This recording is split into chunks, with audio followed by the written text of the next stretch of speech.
Hey guys, this is OddOneGaming. This is going to be another Raid Shadow Legends video. So today we are on my account and I wanted to test out something for the sake of Bommal the Dreadhorn. We just have this rotation pop back into, into our games today, and I wanted to see what other ways we can, we can get, or what are the other ways we can tackle Bommal the Dreadhorn. If you've been following my channel for a while, there's plenty of videos. I made plenty of videos on how to actually beat this guy if you're like end game, if you're like mid game, but maybe not so many focused on, on the earlier, not early, but like mid game, because at the end of the day, it's like, early game, you might not push Doomtar that hard, but what I'm trying to show today is something a little bit different. Like I said, I've shown before teams with only healers. I've shown before teams of like, the solo strategies with Semar, with Crimson Helm. I've shown last time some teams where I was using Geomancer alongside Decrease Accuracy and go like the resist strat.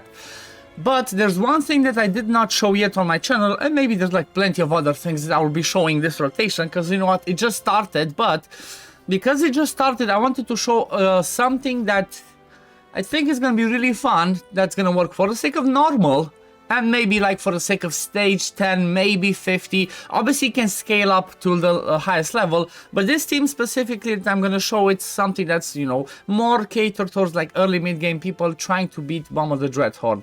And the tactic that I will be using is, if you go into the boss guide over here, you can see all the skills of the boss, and unless you want to, keep pushing, get to the boss part and watch this. You can jump in and you can see, okay, what does the boss do? The boss does bombs, then if he activates them, he does HP burns, then he can remove your buffs, gets extra turn, keeps putting burns on you. So the whole idea with this boss is he's so hard to deal with because of his extremely high accuracy, and it's almost close to impossible to resist him.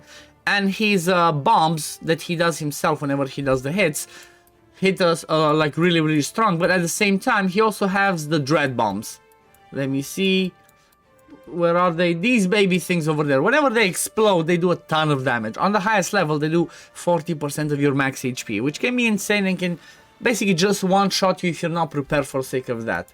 But talking about the tactic, and the thing that I want to show today is trying to actually take advantage of this passive for him, which is like, a pressure wave, nothing from here but the bottom part. Bommal receives 300% more damage from bomb debuffs. Well, basically bombs have no place in the game, honestly. They keep trying to push this for us and try to push this with Bommal. Then they introduce the Stone Skin, and again, bombs can be a solution for the sake of Stone Skin meta. However, if you take a bomb team against Stone Skin and they don't have Stone Skin, they have other stuff, it can be annoying. So I guess this is one of the very few things where bombs can actually be interesting.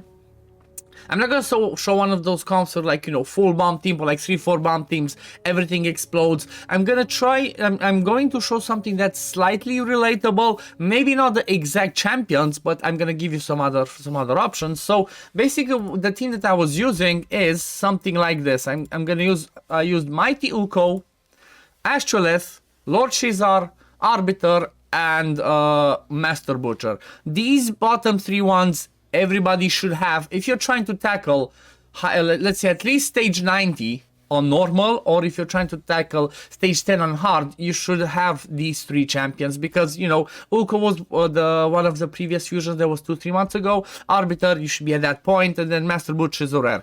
The two bombers are like, they're really good here because they're legendary, but I didn't have them the best build. I have no masteries on them. Astrolith is also level 50. Try to make it relatable. These two bombers can be anybody else. Let me just show you the presets of this team. I'm gonna play the run, then I'm gonna come back and show you the builds and give you a few other options of the bombers, because it can be, like I said, it can be any other like bomb champion. It can be single target bombers, it can be Gaius, it can be, there's plenty of ones. But the way that I do this team, it's kind of like, it's almost full auto till the end. You just stop it a little bit on the second wave, you're gonna see what I mean. But yeah, I didn't do anything in here. I just want the priority over this one. Maybe I would do like this for example, because I kind of want, when I get to the boss, I want to decrease accuracy a little bit to try and resist those buff removal and the block buffs. Like I said, this is a little bit catered towards lower level. Like, I'm not trying to show these crazy stats is not what you need. This is just my Mighty Yuko from my Nightmare Hydra build. All I need here is 200 accuracy, and that's it, and maybe 150 resist, whatever. Don't even care about the resist maybe that much, you just care about the accuracy so he lands his stuff. But if you have like 100 resist, if you land a decreased accuracy on the boss at the beginning, you're good to go. Astrolith, straight up, I care about the bombs. Lock the bombs, as you see, no books on Astrolith even. Just care about this bomb when I get to the boss, so just lock it for the waves and just have this in there. It's not going to be full auto, and the boss is just going to be manual, because you know what, when you're at this level, it's not that easy to get full auto teams, and you don't really care, you just want to beat it and get yourself the rewards. For the sake of Arbiter, I just did some presets in there, lock the A3, because I want to have the increased attack before they do bombs. Keep in mind, bombs do damage scale, that scale off of the caster's attack. So bringing an increased attack in there, which is Arbiter for me, with turn meter boost and revive, is actually really important. Lord Shazar, again, lock the bombs up until I get to the last wave. I could even maybe just leave it for the first one. They have 5 turns cooldown, so if you feel like it takes a while, just unlock it, let him use on the first wave, but block it on the second one, because you want to have the bomb once you get to the boss.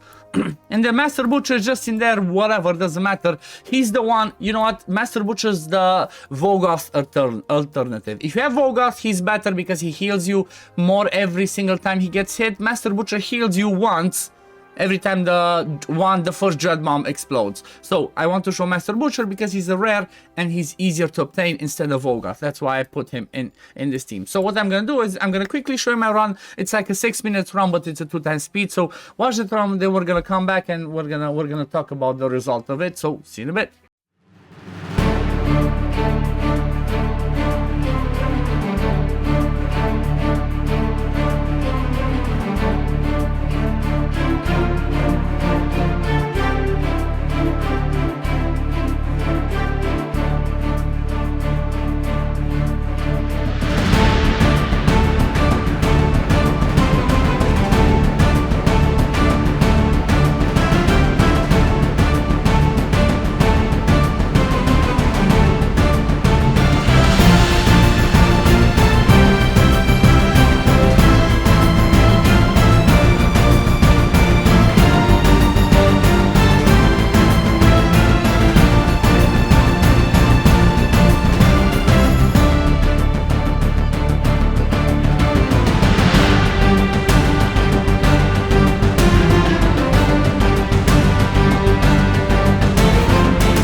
And we're back. So like I said, look at this. This is 6 minutes and 9 10 seconds for this run. You know what, if you only care about doing it once, let's say this is stage 90 on normal, it doesn't matter even if it takes you 10-15 minutes, as long as you pass that stage to get to the next one, to be able to get your resources, to get your void shard or whatever is at the end, you're definitely fine with it. It's pretty fun to see that, like, you know what, just some random, you know, free to play champions plus a little bit of bombing put together can actually do the job pretty well. It's not, you know, you might require you might not have the best RNG, you might need to rerun it, but at least it's not gonna take you hours and hours and hours, and you know that at least you have the you know, this comp as being a viable comp. So let's have a quick look at the builds.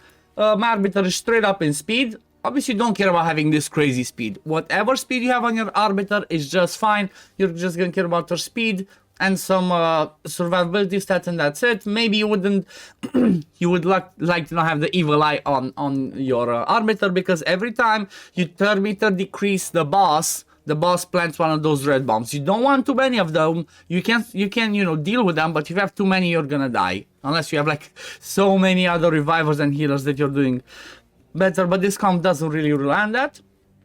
Then I have Mighty Uko. Like I said, Mighty Uko is not taunting. It doesn't really matter. What you want on Mighty Uko is to be decently fast, tanky. You want to give him around 200 accuracy, and maybe even give him like 150, I suppose, resist. You know, let's have a look. For example, for the sake of stage 10, you kind of need, in order to resist the bombs, like the debuffs landed by him, you need 355 resistance. But if you split this in half by landing the decreased accuracy from Mighty Uko at the beginning, this one goes to maybe around like, what, 180, 200 resist. So if you're thinking of trying to resist a little bit as well, go around 200 resist, 200 accuracy, and you should be good.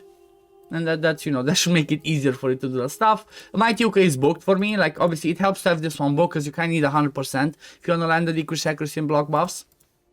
The A1 not so much. The revive, again, it can help you to have the cooldown lower.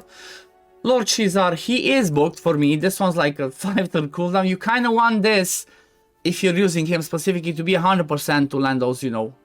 You kind of want this 100% to land the bombs. But like I said, if you use any other bomber, again, you want the chance to land them. He's straight up 100% crit rate, some speed, a little bit of accuracy, as you see, nothing too crazy, and then as much attack as I could get.